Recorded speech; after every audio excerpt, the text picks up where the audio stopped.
Must have never had Nigerian jollof, Ali stick and go. Mix it up like Riddick Bowl. Mix Holyfield with Smoking Joe. What's that? Smoke. Travis got 2 fights, 2 wins, and KJ got no fights, no losses. Tunde was the first guest on the show. You know that we only sit down with bosses. Wax on, wax off, Mr. Miyagi. Master the craft like master knowledge. Inside fighting just like Tyson Rue, but they don't teach that in college. Money made, glamorous ting. Yo, what's happening, people? Welcome to another episode of The Red Corner. Mad thing.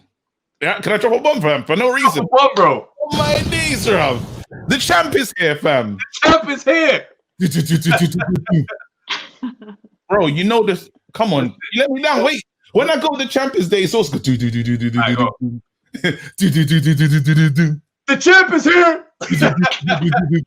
The champ is here. There you go. Round of applause. There you go. Bro. Oh, man. Bro, what's your tail of the tape? My tail of the tape? Yes. You already know, bro. I'm 0-0. Never fought, never lost. If I did, someone's getting knocked out, and it's not me. What's the tail of the tape, though, bro? I'm 2-0, bro.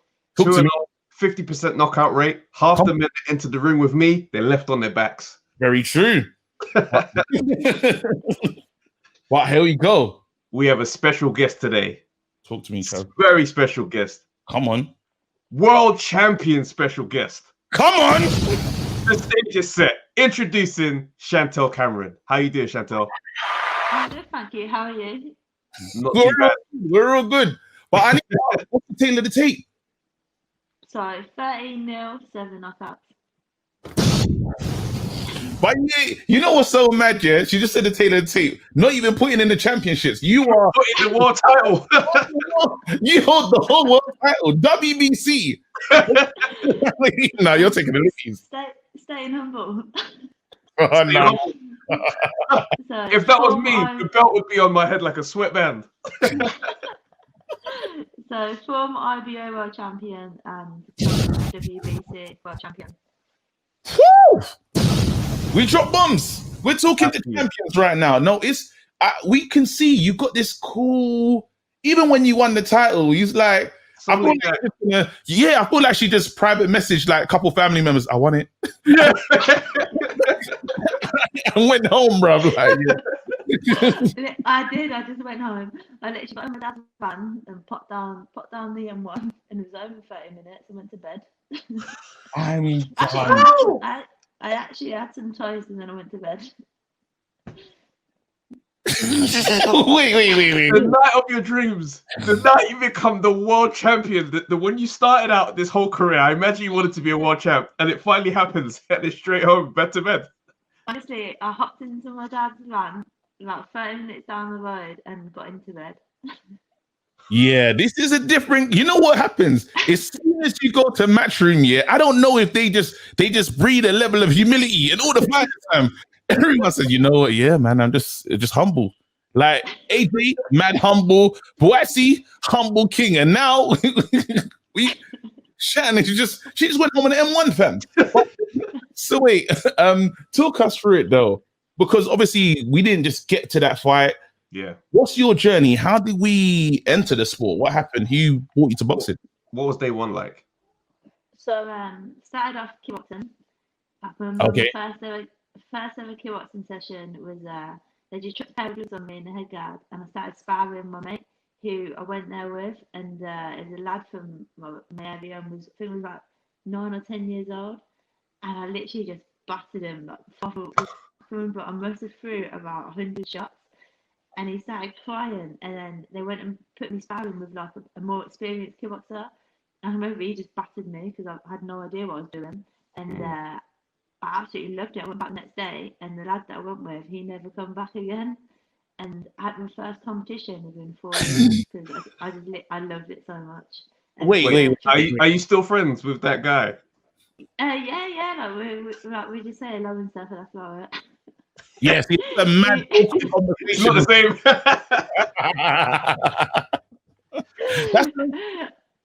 And who said? What's that? Who was the person that suggested, "Hey, there's this kickboxing down the road. Should we go?" Who was the person that said? Absolutely nobody. My mum and dad was so against it. They refused to take me, and I had to literally hand them until they're given.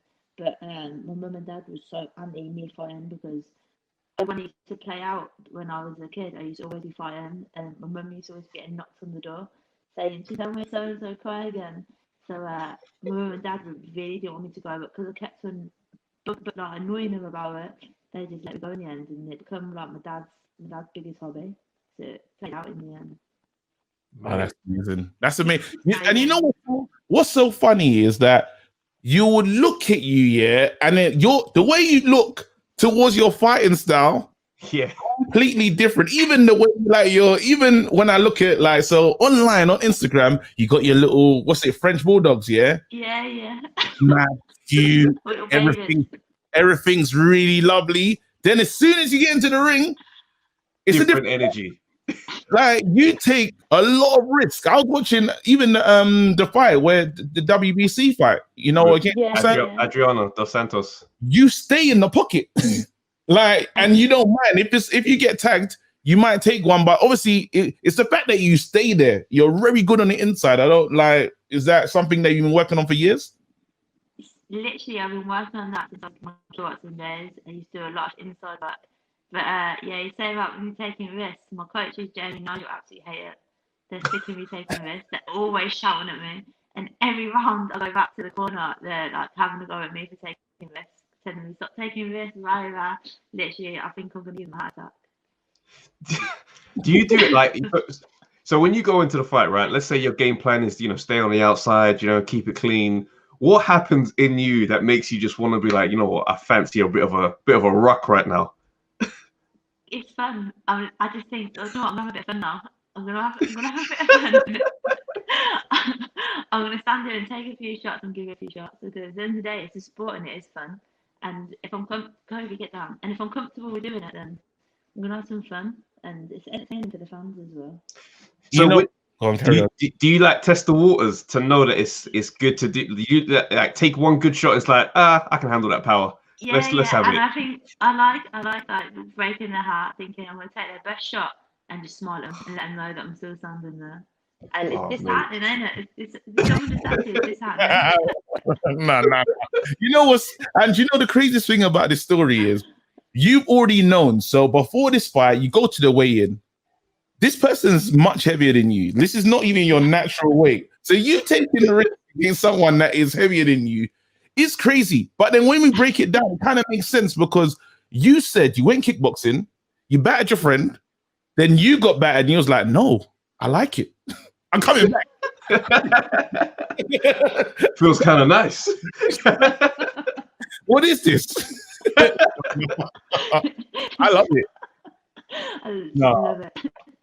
Wow. So talk to us about I was hearing that you thought about giving up the sport. What was going through your head then? It's been a couple of times. It's been a rough journey, and I can proudly say nothing's been given to me on a plate. I've done it the hard way.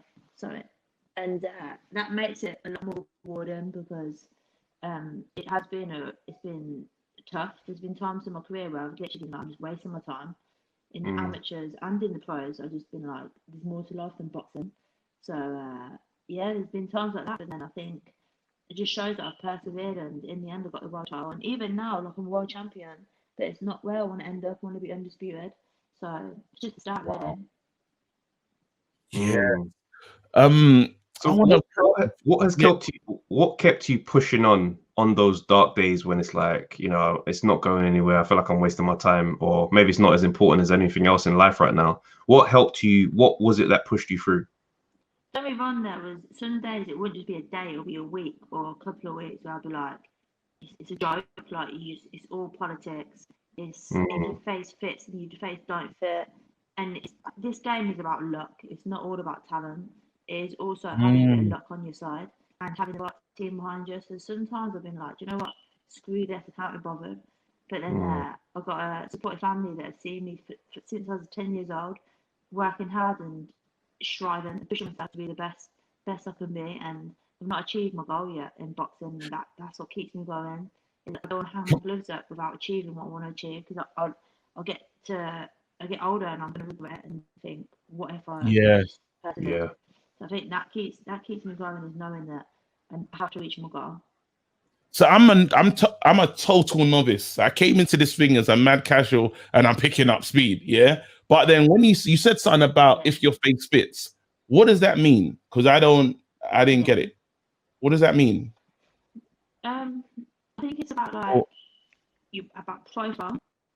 Yeah. About the team you're with, and about if you're liked. If you're not liked, then you're not going to get anywhere. It doesn't matter how talented you are. If you ain't liked, you're not going to get the fights. You're not going to get the opportunities. And it's harsh, but it's true. Yeah. Does it help that you got the WBC strap right now on your shoulder? I think it helped, but it took a long way to get there. It took a while. Yeah. Yeah, Mm-hmm. we need to do with you. We need to get you to start celebrating as well, because man. Because you know what? Usually, I actually always go out after the fight because it was in lockdown. There's nowhere to go, so I thought. Oh, of course. Oh no, I always celebrate. Usually, you always go out after, but not this time. Okay, cool. Making sure, because it's a long journey and you got to celebrate the wins. Like, can you imagine? It's like, let's just go home. So you got this fight coming up with. I always do celebrate after, just not when I'm in lockdown. Fair play. So you got this fight coming up now with Melissa Hernandez, and there's been a bit of talk between you guys. How do you feel? Because you seem quite not really much of a trash talker, but I could tell you kind of responded to her and kind of like, look, let's see if she can back up what she's been saying. Like, what's the feeling going into this fight? At the end of the day, like, I've got the target on my back, and she's a former world champion. She's got this mandatory out the blue. I had to fight my mandatory, and she's got the shot. She's getting a chance, but there she can trash talk all she wants, but it's going to come down to the ring, and there's no talking in there, is there? She's going to have to bite down on the gum shield. No, you know what?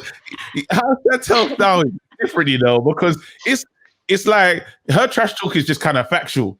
So she'll be like, well, like she definitely didn't make weight, so she clearly doesn't want it. So I knew, like that's the way she's delivering it. Like it's different to. But you know what I noticed? So your demeanor changed, like the level changed very differently when you started talking about your opponent. It was just like you even leaned into the camera. Well, look, she really. I just ain't got time for the trash talk because I think, listen, your mask's gonna do you nothing in the ring. So keep your trash talk to yourself because you're just literally just gonna get your punched in. Simple as that. I don't do trash talk because it's all down to action. Like you need to back it, so make sure you back it. How do you see the fight going? Because if I, it's going to be a good fight. She's obviously experienced, technical, but I'm going to make sure I'm in the best shape I've ever been in, and I'm going to put on best performance. And not being cocky, it's just confident. I feel like me at my best, there's nobody that's going to beat me. Yeah, love it. I like that. Love it. Drop a bomb. I drop it. Yeah, she's like, yeah. Drop those. That deserves the bomb. No, that's awesome, man. So obviously you was on the AJ night, right? Was that the same night? I thought it was the same AJ card. When? Because I saw it was the same up. Different night, bro. What night was that? My bad. No, I was online. We'll take it out. Don't worry. This one. Wait, so what was that? Did you fight in front of? Who did you fight in front of? Was there a crowd that day?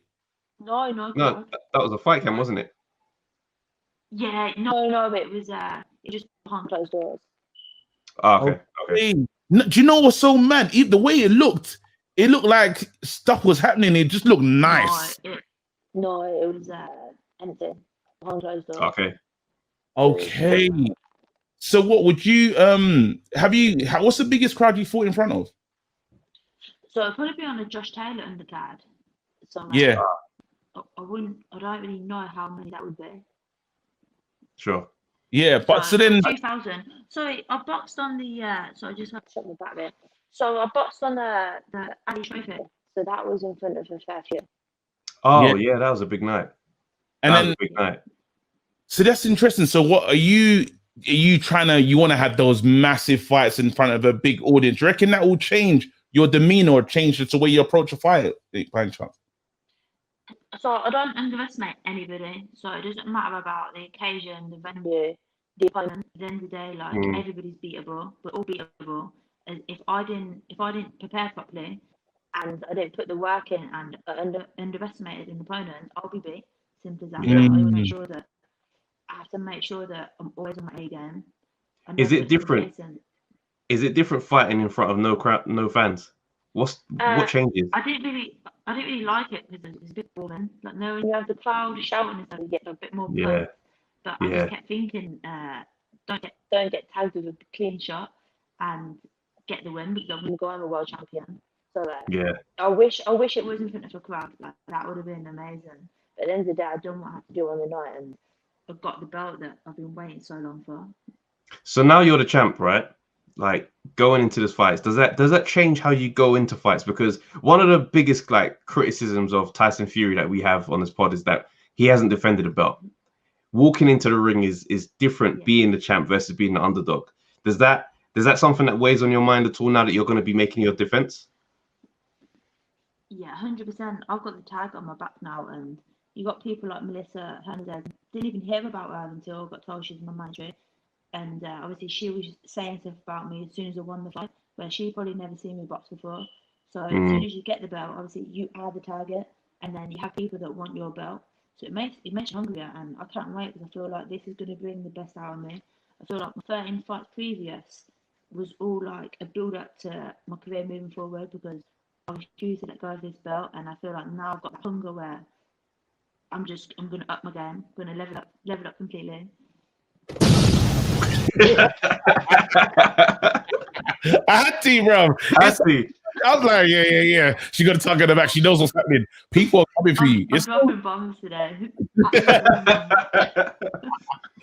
Oh man, this is it. I got to ask this question. We ask everyone. Your favorite fighter, the person. I'm just going to leave it to you. Your favorite fighter ever? Mike Tyson. Yeah. Yeah, Mike Tyson. Literally. Okay, is that love Mike Tyson? Always have, and there's so many good fighters out there, but for me it was just always Mike Tyson. His mentality, his savageness. He's an animal, an absolute animal. You know, I'm seeing now. I'm getting the comparisons because she proper punched someone's bra off, fam. Punched it off, carried on banging, fam. I said, "Yo, she, bro." Oh my god. Savage respect, and like she just kept on banging her. I was like, right. She didn't even let her readjust it, and now she's a no.